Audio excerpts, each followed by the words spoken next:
नमस्कार दोस्तों, स्वागत है आपका मूवी में रियल चैनल पर। आज हम बात करने वाले हैं पटना से पाकिस्तान 2 की स्टोरी की।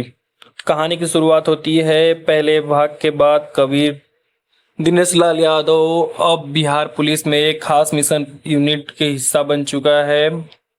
पाकिस्तान में उसके पिछले मिशन ने कई आतंकवादी नेटवर्क हिला दिए हैं, लेकिन बदले में एक और बड़ा संगठन अल जिहाद अलायंस भारत में घुसपैठ की योजना बनाता है। रवि किशन का किरदार, जो अब एक खुफिया एजेंसी के चीफ हैं, पता लगाते हैं कि इस बार आतंकियों का टारगेट पटना की ही नहीं बल्कि मुंबई तक है।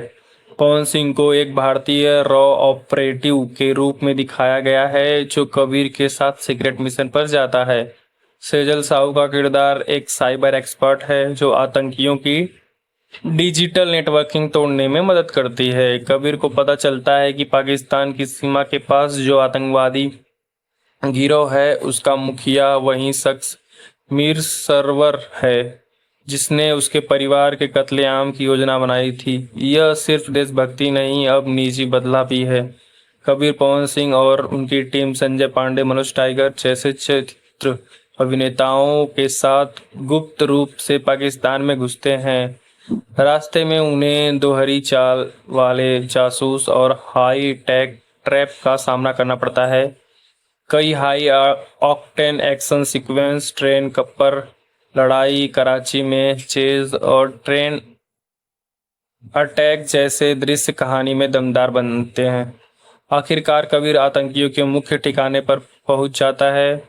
एक भावनात्मक मोड़ में पवन सिंह का किरदार अपनी जान दांव पर लगाकर कबीर को बचाता है, ताकि आतंकियों का न्यूक्लियर प्लान नाकाम हो सके। रवि किशन का इंटेलिजेंस नेटवर्क अंतिम क्षण में भारतीय सेना की एयर स्ट्राइक बुलाता है।